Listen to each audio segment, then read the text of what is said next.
bird on a tree. I'm just sitting here. I got time. It's clear to see. From up here, the world seems small. We can sit. Hi everyone, my name is Monica Ramirez and we're in Soul Talk. And today we have Vikash Shivdasani. Shivdasani, yeah. Sorry. They're good.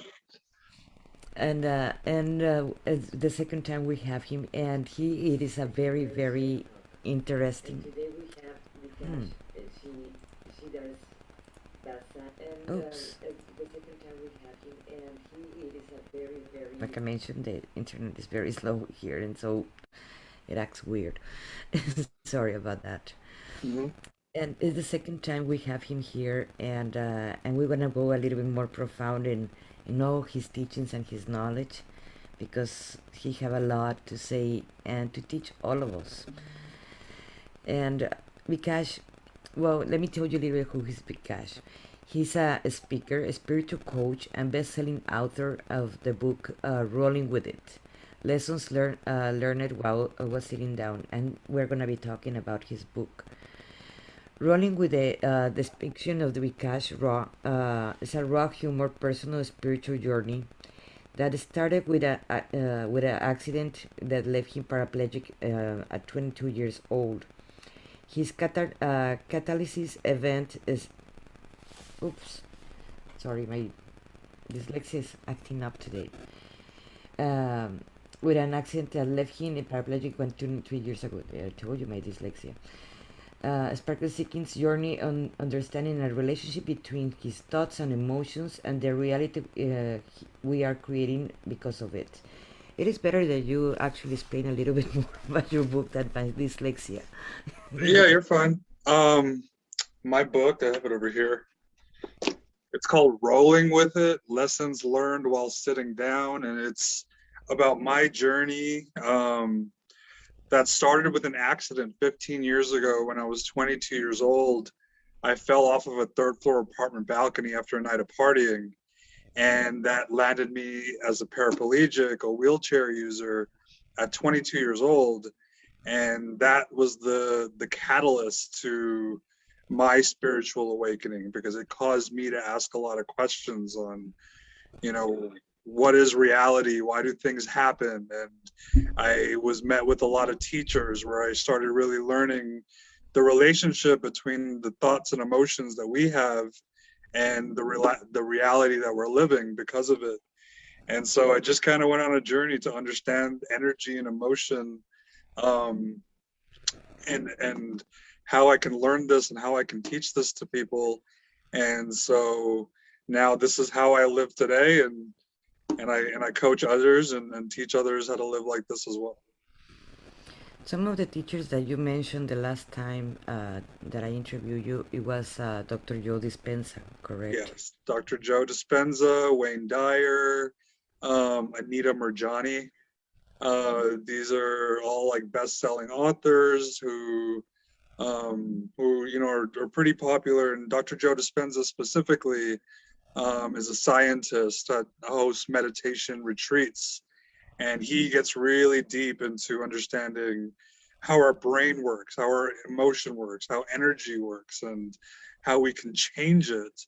I think we get caught up in like staying the same or being a certain way, and we think that we're just like that for the rest of our lives, but there's a lot of things that we can change, and it's hard to change when you don't really know the energetics of everything. And so that's where I've really come into now. If I'm not wrong, he also passed almost something. Well, it was, I believe, in his bike accident. Yeah, he had an injury. He was riding a bike. He was in a triathlon, and in the bicycle portion, he got run over by a truck. And like the police that was directing traffic made a mistake, and so that happened. And he went to the hospital, and they told him that he had to do all these surgeries. And he was a chiropractor, and he had an understanding of the body. And he had this belief, he had this thought that just kept coming to him, like the power that made the body heals the body. And so he decided not to do any of the surgeries that they recommended. And he went home in a full body cast. He had broken his spine, he had broken multiple things. He went home in a full body cast, and every day, just with his mind, he would like restructure his spine with his mind, restructure his body with his mind. And in 9 weeks, he was healed. And in 11 weeks, he was back at work as a chiropractor. Yeah, I have heard his story, and it's amazing what he have done. And many of us, we have gone to a deep process in healing ourselves, because I believe most of the people, the way showers, light workers, whatever you want to call it, healers, first we learned to heal ourselves, like you did. And that was the first main goal that we had in that time, because we all in trauma. Even the people that tell you we're not in trauma, we're never, our lives is being wonderful, there is trauma, there are things that they have to heal themselves. Right. And so everybody's is have some issues that they have to work on. And I do remember when I had lupus, and according to the doctors, you can't heal yourself from lupus, and I did. Mm. And so, but your story is also very, very significant, because you were very young, 22 years old. And that was, I bet, it was very, very traumatic. Can you tell us a little bit more? I know it's in your book, that Yeah, for you sure. get the full story in his book, but we're just gonna get a just glimpse. It's in his book. Yeah, it was hard. I was in my last year of college. I was about to graduate from college, and this accident happened, and it just changed everything. Because one, now I have to come to terms with that I'm not able to walk, and I'm paralyzed, and then I'm not, I had to learn how to do essentially everything again. And then, can I get a job at that point? Like, I had so many, I didn't even know, I didn't think I could live like this. And so, and so, yeah, I went through many periods of depression and anger, and, it took me years actually to come out of that. Because all I could think about was walking again, getting back to the life that I used to have, and I couldn't accept the life that I was living. And so it was this constant battle that I would deal with myself, because this is not the life I wanted to live. How do you came to terms to not having the depression and accepting the life that you have, or the new life? Let's put it like that. Yeah, I spent like three years traveling around the world to do all sorts of alternative treatments and all sorts of things, and nothing worked. And I've had gurus in my life. I've had spiritual gurus from India. Since I was a kid, I've been lucky to have these people in my life. And I went to India in 2009 to visit one of them, and we were talking. She specifically actually called me to come, and she's actually like my dad's cousin. She's got thousands of followers, but growing up, I always kind of just saw her as like my aunt. And so at this point, she called me to come, and when I went over there, uh, it was her birthday, and I saw like all of her followers. There was all these people that were around all the time, and I was blown away. And so I was sitting there, and like all these people are waiting to, even just have a glimpse of her, because there's so many of them, and I'm lucky to really just hang out with her if I wanted to. And so there was a moment where I spoke to her, and I said, you know, like, I don't want to live like this. I've tried everything and nothing has worked, and I don't know what to do. Please guide me. And she said the most simplest sentence to me that, that changed everything.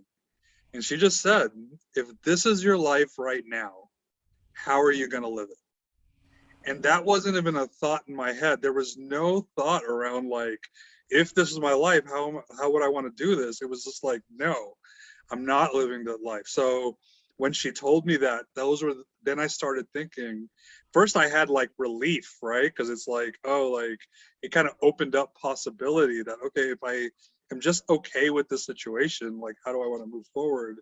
And then it started making me think, oh, okay, I want to go back to school. Okay, I want to play wheelchair basketball, and I wanted to do all these things. And then slowly but surely, I ended up doing everything. So it was really that conversation with her that got me in that direction to start accepting my life. That is very, very interesting because I believe that's that resistance that we all have for accepting certain situations in our lives, and that's the new norm. I remember a lot when the pandemic started, and it was chaos. It was at the beginning. We all were afraid worldwide. We didn't know anything. We were hearing contradictory things, and someone told me like, "This is the new normal." Right. And it was at that resistance at the beginning, and that's what it make it more harder and more scary at the same time, because we don't know it was going to be the new normal or not. Life have changed it since then, and for the same applies for you and applies for all of us, in many other ways, not only in the pandemic. I'm talking in every single way, after divorce, after the death of someone, after losing something or changing our lives, and that becomes the new normal. But accepting it, it is very, very profound, because that's when we can start moving on, like you mentioned. Right. The Are you familiar with Neil Donald Walsh? It sounds familiar. He wrote the book Conversations with God, but there's a quote by him that um always kind of like I mean, and I'm not saying it exact, but you know, if you could be happy right now, like we have the ability to be happy right now, and not in the future, not now, but really being able to see life as it is right now. Because if life is, as you know, we kind of, especially in the spiritual crowd, we get into the space of like things that are meant to be, right? And if we can accept our life as is, if we can, even the COVID situation or whatever, seeing it as for what it is and living from there, that's where happiness comes, because it was meant to happen, because that's what your life is, you know, or that's what the situation has come to. And so only from that point, when we can accept that moment, this reality, can only from that place can we have thoughts that go to the direction we want to go to. If we're resisting the situation right now, we're just going to be stuck in in wanting things to be different, and you can't move forward when you're in that state. That is true. But how do you manage the depression? Because that's where right now is that's the pandemic, the depression. I Well, when mean, it comes to like depression and anxiety and all that stuff, then we can get into emotions, because emotions are physical energy. mhm. And you know, we none of us are processing our emotions fully, or not releasing our emotions fully. So what happens is they get stored in us, they get stored in the body, they build up, and that's actually driving a lot of those thought processes to be depressed. And if we're not, and a lot of these emotions like COVID and stuff that are happening, it's triggering like emotions that you already have. And so we spend a lot of time focusing on the external world, thinking when somebody says something or a certain situation is happening, that's the problem, right? We blame the external world as the problem for why we feel a certain way. And the switch here is to see everything outside of you as a reflection. And so if COVID is causing you fear, if somebody is pissing you off or whatever it is, instead of blaming the situation or the person, coming back to you and just kind of sitting with that emotion. Because the thing is, when we're blaming, we're avoiding feeling the emotion. And we got to come back and go into that emotion and allow ourselves to sit in it and feel that pain, feel that, cry, whatever that release is that needs to come out of you. That's what needs to happen to end the depression, because the depression is just an accumulation of emotions that's been suppressed. Yeah. And so no matter what it is. And so if it's COVID or whatever it is that's causing you to feel a certain way, you know, it would literally, you know, we want to come back, and it's not easy to feel the emotions. I understand that. A lot of times I'll talk about that and people are like, I don't want to go feel my pain. I don't want to do that. And that's fine if you don't want to do that, but then that's what's driving the depression and anxiety, right? And so when you actually sit and release those feelings, you know, there's so much like freedom, lightness, liberation, and happiness comes out of that. You know, so I do agree. I almost what I say basically to my clients I is like you have to honor those emotions. You can't hide them because or else they're gonna be flourishing, and they're not gonna let you go. That doesn't mean that the problem is gonna go, but at least you're gonna be fine with it. You're right, gonna accept the situation that you're in. That doesn't mean that you can change anything external, only the internal. You only can change yourself. You can change others. It's right, something else. You're guilty in someone else. Obviously, you can't change them. They're gonna be however they are. right. Correct. And what else do you teach in your book? I would like to, like, how to deal with the depression, anxiety, and accept the situation. And what else? Yeah, I think the first step is, you know, being okay with what is, right? Acceptance. That's my definition of acceptance. Being okay with what is, starting from there, right? And something that, you know, really helped me and I started applying in a lot of different situations is what if every moment is perfect, exactly as it's happening, right? We tend to judge everything as good or bad or like right or wrong or whatever it is that these situations come up in our lives. But what if we were able to just, you know, and it's kind of an extension of acceptance, right? Because you accept everything that is, and then now you're like, okay, but and it is perfect. There's actually nothing wrong with anything that's happening. This is your life experience. And you know, and it takes practice, right? Because you got to realize that we have a subconscious mind, and so we're programmed. We're 90 to 95% subconscious, and so a lot of our thoughts, the majority of our thoughts, are just like habits, habitual thoughts that you've thought over and over again in different ways, and so they come up that way. So it takes a practice building habits to build like new thoughts. But yeah, the first thing was, you know, acceptance, and then getting into a place of just seeing every moment as perfect as it's happening.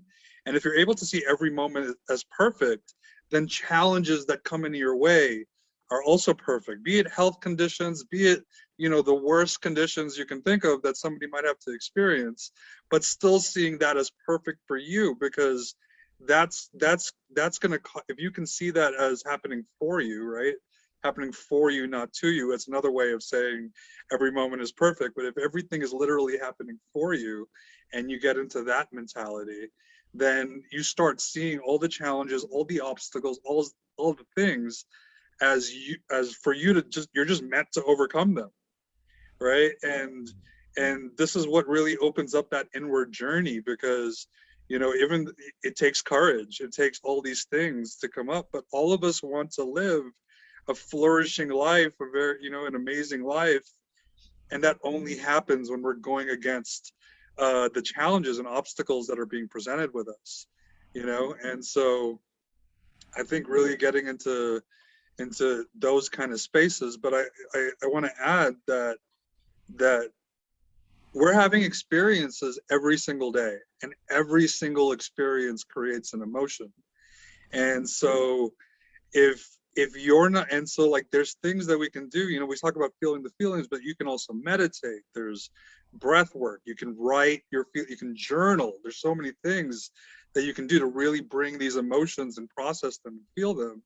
And so I think, you know, if you talk about being free from depression, the number one thing is to get into that process of releasing emotions, because every day we're feeling emotions, you know. And it took me a long time to figure that out, because if you go through the book, there's just multiple health issues and multiple things that I went through, and it's these situations, these struggles that I went through, that I allowed myself to, this is when I was more aware of emotional energy and how we suppress things. So these situations caused me to get into the feeling and get into writing and just letting all the emotions and stuff that come up, just allow myself to go through it.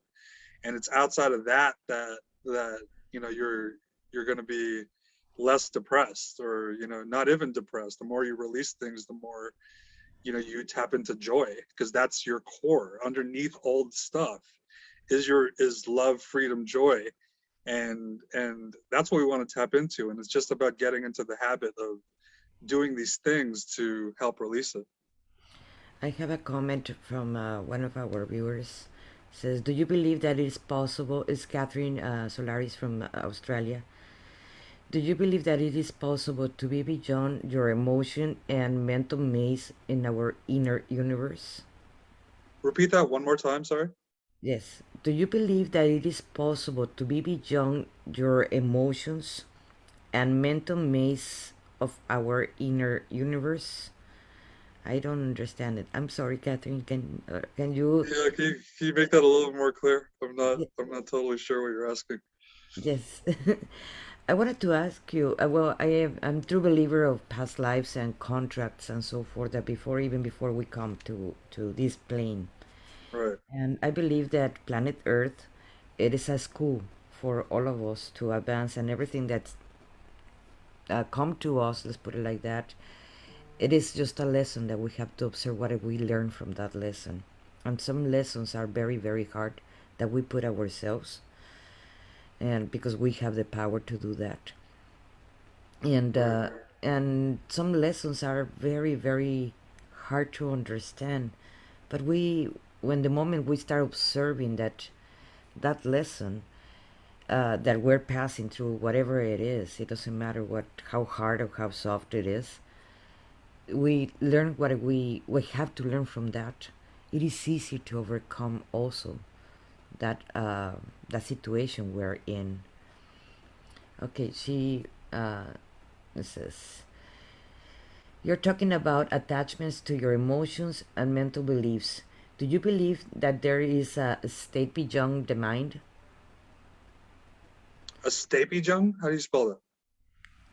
Beyond is Beyond. Beyond. Oh, beyond your mind. Yeah. Um, is there a state that's beyond your mind? Right? That's the question? Yeah. Yeah, I think absolutely. We have our mind, we have our energy field. We're in this world of thoughts and emotions, and things I've heard recently from, actually scientists and other, thought leaders and stuff, that the thoughts actually don't live in the brain. They don't like live, like the thoughts are actually like out. They're like in the field, and we're tuning into certain frequencies and getting those thoughts. Then we make the thoughts our own, and then you have your emotions and all that stuff. And so we want to liberate those emotions, right? Those trapped energies. And the more we liberate it, the more we're opening up our energy, and our energy is connected to everyone else's energy, and kind of like the whole universe. So on that aspect, the more and more we're opening these emotions up, and we're able to tap into like these higher frequencies, then I feel like we're going beyond the mind. And I mean, the mind can be argued. There's, what is the mind? Like, is the mind my brain? Is it like, how I process things? Is it in my body? Is it out? There's a lot of those interesting questions when it comes to the mind. But I would just say that, going beyond ourselves, going beyond our experiences, we definitely can. The more we release release our stories, release our triggers, release our emotions, then we tap into this higher divine frequency. Yes, And yeah, it's the collective, right? the collective, exactly. We are connecting to the collective, and that's why the monkey effect it works.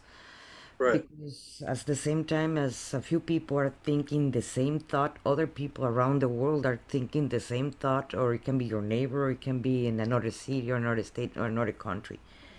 And that's why when someone get it, other ones get it at the same time or Right. understand it. Yeah, and there is source, if we want to call it, beyond the mind, because we're all connected at the same time and we're all one. I believe so, right?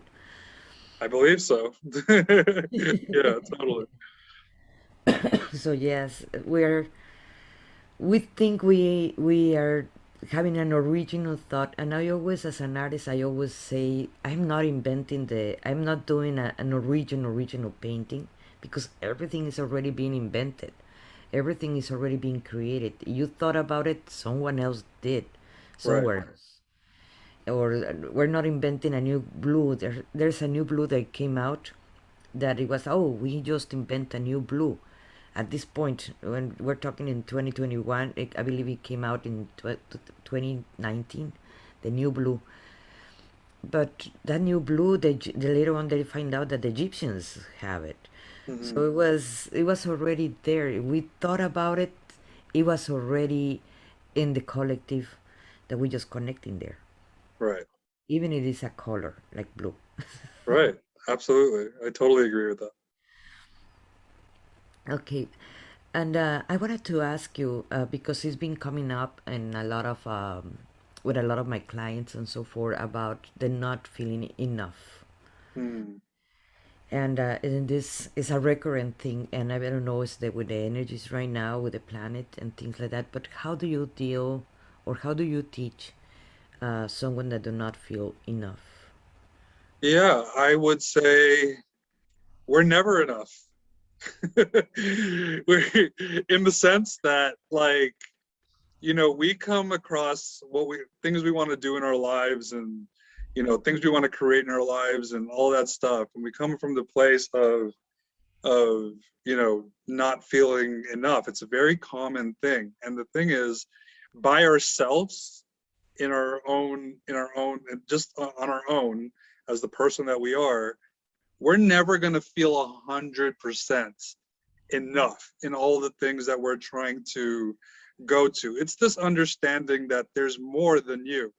There's forces at play, right? Whether it's you collaborating with people, or we have angels and guardians and spiritual teams that play into that. So I think it's really about, like, tapping into, like, a greater sense of yourself, not just you, like, or me, Vic, and just the person that I am, and I'm trying to do these things in the world, or this is the life I want. If I'm coming from that perspective, I'm always going to come from some level of not enoughness. And so I think it's really important to tap into more than you.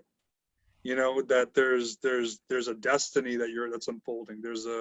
You have a sacred contract, like you said, and there's spiritual teams, there's synchronicities, maybe you haven't met the right time, the right moment, the right place for things to happen. And so But at the same time, the not feeling enough, it makes you not accepting the good things for you, because you don't think you deserve it. right. And in that sense, that comes down to, like, emotions. Like, I think we really have to understand that we've inherited a lot of thought processes too, right? And so we a lot of the not enoughness, not feeling good enough, like all this stuff, like has been going on for generations, Yeah. right? And so it comes back to emotional release. And a lot of times, if you're familiar with, like, the chakra system, right? um I teach my clients to become really aware of their body, especially when they're triggered, when they have an emotion or they feel not enough. And just by breathing in and out through your mouth, by doing that, it helps you kind of have more of an awareness in the body. And just spending the time to kind of, like, locate, you'll always feel a certain tightness or contraction in your body. And I would say it's along the chakra systems, meaning usually, like, your lower stomach, or your diaphragm, or your chest, or your throat, or your back. And so a lot of times we can locate where these energies are, and breathe through them and release them. And so, like, if the not enoughness is, like, it's a very general feeling of not feeling enough, and you can't accept like the good things. You just don't feel good. Well, there's probably some emotion, some belief in your past where you experienced that, whether it was your parents telling you you weren't good enough or whatever it was, and you maybe got evidence of that throughout your life because it's a belief system that you have. And so as you go along your life and you're being said that, you hold on to that belief, and now you're trying to find a way out of that belief to feel enough, but you have this built up of emotion that says differently. And so I would bring it back to, really, and whether it's journaling or, like I said, you can locate the energies, breathe through them, or allow yourself to feel it. But there's stuff there that needs to be looked at so that you can release it, so that you can get into a more place of enough.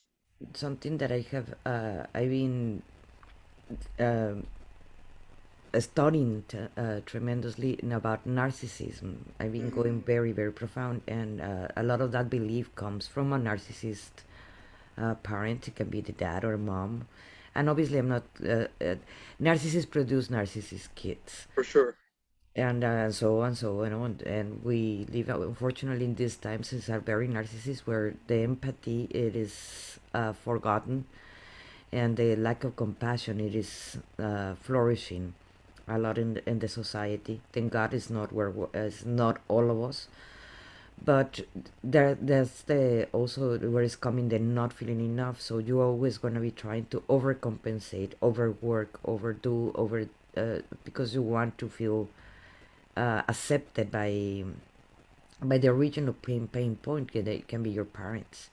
Mm-hmm. It can be that, and that is also the where you have to find the release in there. But yes, I've been deep diving in that area about the narcissism, and it is Yeah. very, very profound, and it have affected all of us.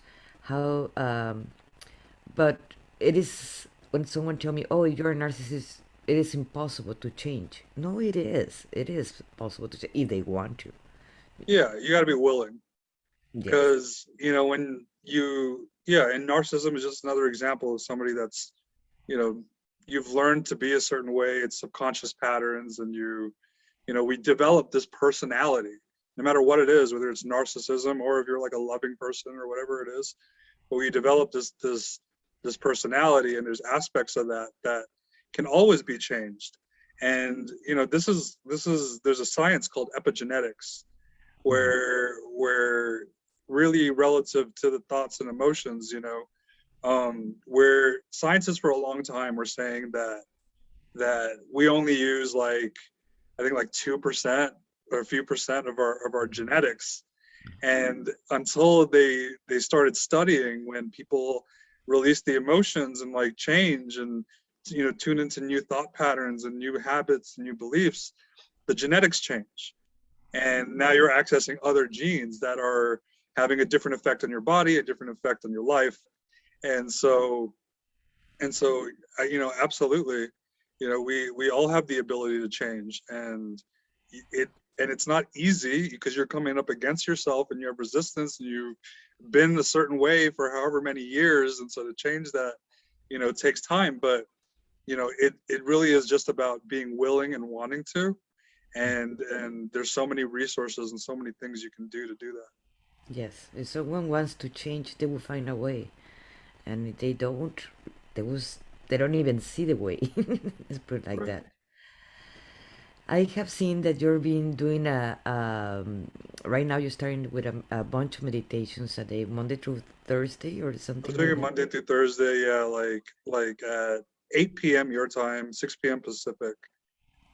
Yeah, and I feel like the reason why I'm doing it is because I'm just trying to give people an opportunity to meditate. The number one thing I hear from, like, especially like past clients and friends and all this stuff, like they get out of it. They get out of the meditation routine. And when that happens, you go back to your life and you're coming back to the same patterns, and then now you're upset again, or you're feeling anxious or whatever it is. And so I just wanted to create a space where people could come 4 days a week. The meditations are like 15 minutes, and really allows you to get into a certain state and release the energy that you had that day. You're doing that transcendental meditations, correct? I call them mystical meditations. Yeah. What is the difference between the transcendental mystical meditations or the Buddhist meditations? Or there are many types of meditations. Even washing the dishes can be a meditation. But Right. what is the difference from the ones you're doing? I use specific techniques that I've from like a bunch of different like places really that I kind of put together. One of them is a Buddhist technique. It's called open focus. And it's this idea when you close your eyes and you're sensing space in like every direction, just using your awareness to expand. Mhm. And it's a really big part of the meditation because it really allows you to expand your energy, to expand your aura. And so what a lot of times that happens, I only do these meditations for 15 minutes, and I've kind of put a couple of different things in there, like we ground, we connect to the earth, we connect to the universe to receive, and we go through a process of really expanding our energy. And a lot of people have been having some really, profound experiences, whether it's, they expand so much they feel out of body, or I've had recently I had somebody have a past life memory come through, or or sometimes they just get like downloads and direction and clarity for their life. So it's I just find the techniques I use really powerful because it allows you to tap into a higher frequency rather quickly. 15 minutes is not a long time, but for 15 minutes for somebody to have such a profound experience, I think says a lot. That is very cool. And what techniques you're using, Dr. Joe Dispenza? And there's thousands of Yeah, ways. I mean, I borrowed some stuff from Dr. Joe. I borrowed some stuff from some breath work that I learned with this community called Korea Lightning. They work a lot in like connecting with intuition and letting go of your ego. And there's just a lot of little things in there. And then like I use the heart breath from Heart Math Institute. They focus on like breathing through the heart. It really regulates your nervous system. And so I kind of like throw in all these things in a certain framework in my meditations that seems to be working. So I feel like it was just kind of a download. I've been now guiding people in meditations for like less than 2 years, and in the beginning I didn't know what I was doing. I just kind of went into it, and so this has been kind of a process of experimenting with different techniques and putting it in different orders till I really felt the right framework to help people get a really profound meditation in 15 minutes. Yeah, they're very quick. They're quick, but they can be very effective. And yeah, we all know how to breathe, but we don't know how to do it consciously. The majority. When Mm-hmm. you do it consciously, that's when you can get into different states, and it can really change your life. Right. The conscious breathing. And I don't want to ask you if you want to do a meditation for us because you're going to be doing it in 30 minutes. Oh, yeah. 25 minutes. Exactly. Yeah. So I'm not going to ask you for that. But there is an advice that you would give to someone beside of buying his book, guys. Mm. Uh, what advice would you like to give to the people? I would just say that, you're always a work in progress, and to not get, stuck in a destination. We have successes and failures in life, and, whether you're on the spiritual journey or just you're creating a business or whatever it is you're doing, there's a constant evolution. And I think that it's easy to get caught up in feeling like you made it and you're there. And you're so many stories when people made it and they lose everything or whatever it is. And so but especially on the spiritual journey, there's always there's always stuff to release. There's always new things to encounter. It's like this never ending journey. You might feel like you understand a lot and you're able to manifest and you're able to do a lot of stuff, but there's always another level. And so the ego really likes to get into a space where it's like, all right, you got it, you know everything, you're cool, you're this. And when you really allow yourself to stay more in a humbled position of just knowing that no matter what heights you've reached, or no matter what you've experienced, like there's always more, and to always see that you're a work in progress always. Yes, there's layers and layers. I call it like peeling the onion. You Oh put yeah. one layer on top, and there's something underneath. And one day we will get to the heart, and probably the heart they have another connections that we still have to work on it in the onion. We don't Right. know. We don't know yet because no one have got there that far yet.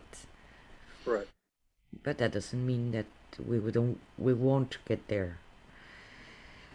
How now talking about your book, do your book it feels different after you wrote it, after you publish it, or it feels the same way? When while I was writing it, I relived a lot of my experiences, a lot of my hard times. And I think it was like a good release for me, and kind of a catharsis to relive that and to experience that. I wrote that whole thing.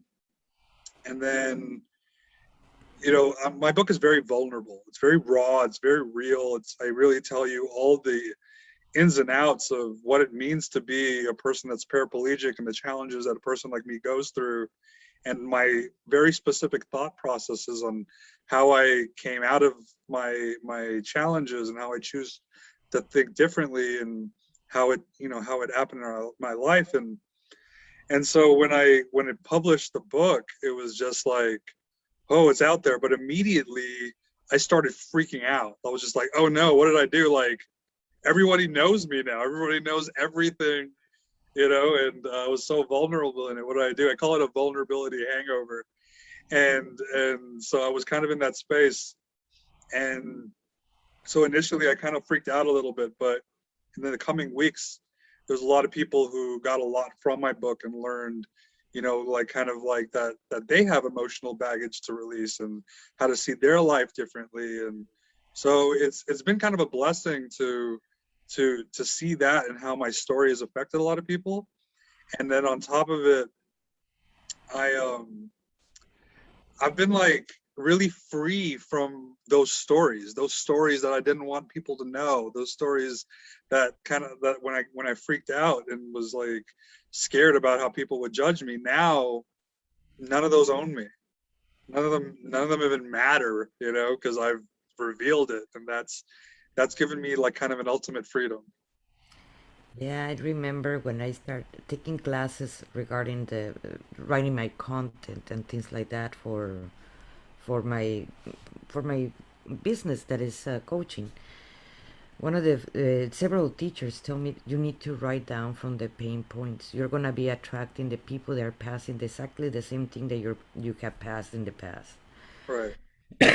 and you have to get vulnerable, and you have to talk about that pain point that you had. That was the hardest part that you overcome. And at the beginning, it was like, oh my God, I'm gonna put it in social media. I'm gonna be talking about myself so openly.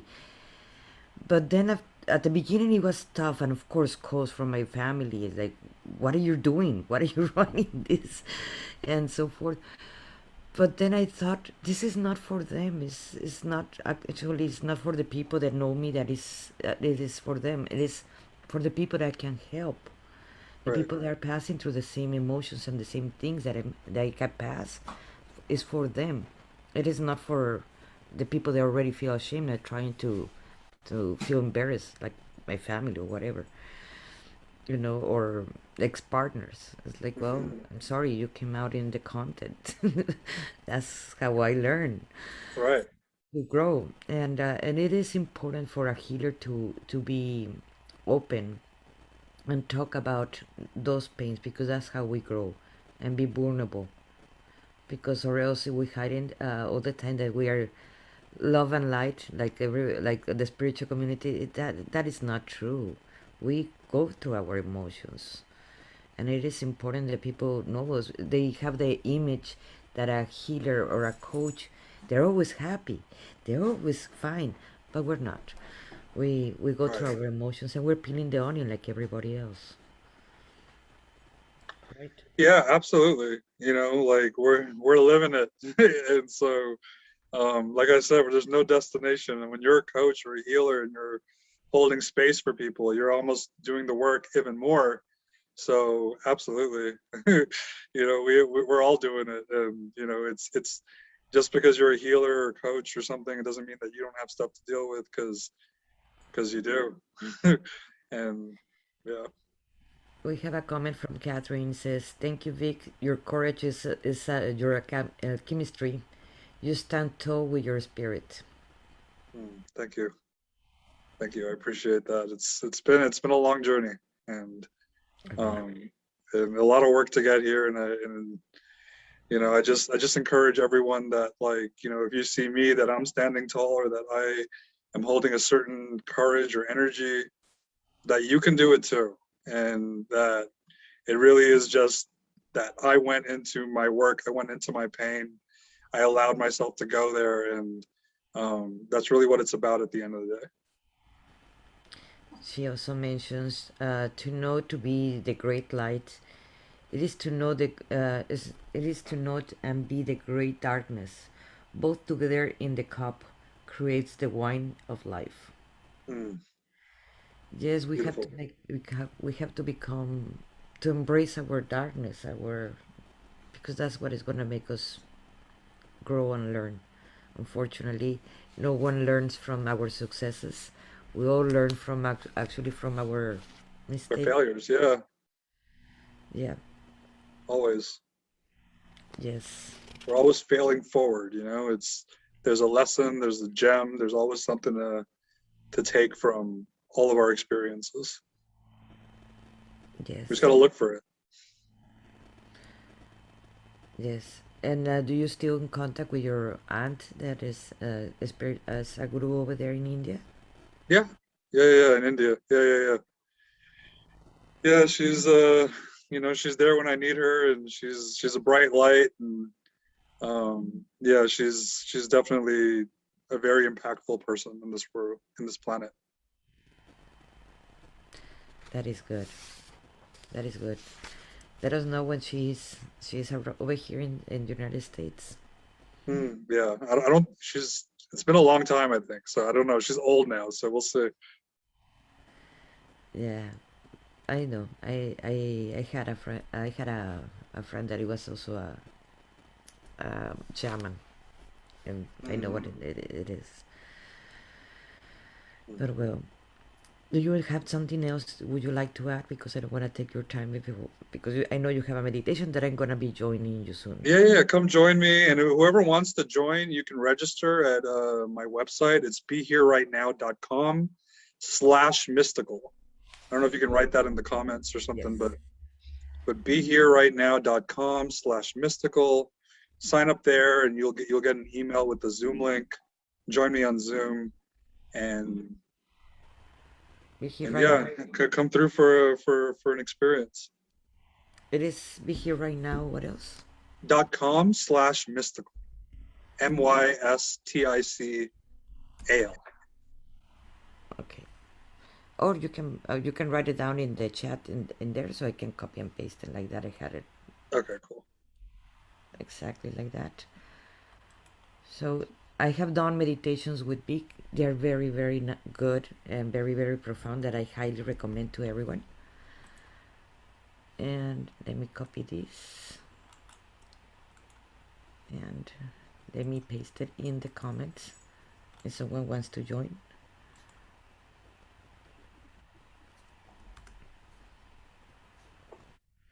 And I'm gonna pin it in the comments. Oh All right. gosh. Hmm. Or the internet's so slow or something. It's not letting me pin. But it's in the bottom, guys. Oh, there it is. Pin. Yeah, and if you want to get my book, it's on Amazon. Again, it's called Rolling with It: Lessons Learned While Sitting Down. Yes, I recommend you his story because it's actually it can change your life. Like you can see he have changed his. Right. Right. And, a lot of people, I get a lot of messages of a lot of people that have learned a lot from my journey. So, if you feel called, experience it. And I can guarantee you it's been really interesting. The feedback I've gotten from the book is that everyone can't put it down. They start the book, and this is like a 300-page book, but like they start the book and they literally like can't stop reading it. So it's one of those page turners that's really gonna like bring you in. So check it out, and I'm sure you'll learn a lot, especially from my journey and all the teachers that I've experienced. Thank you so much, Vic. I really appreciate it. And Catherine, thank you for being here. For everybody that's gonna see it later on, here in Facebook or in YouTube later on. And I wanted to announce the next week we have Catherine. She's gonna be at 7 p.m. Catherine, she's from Australia. She's a Reiki master and a teacher. And also, I wanted to announce that I have right now 5 spaces open for coaching and 2 spaces for couple therapy too. And if you want more information, it's in the description box. And thank you for all your donations also that you have done for Soul Talk. I really appreciate your help. Thank you so much. Thank you, Vic, and thank you so much. Anytime. And see you. It's so beautiful. Yes. You and me, we meant to be in the great outdoors, forever free.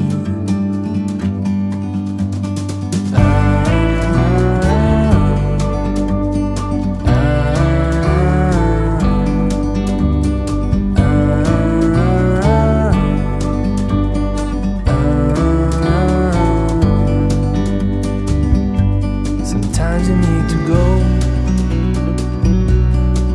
and take a step back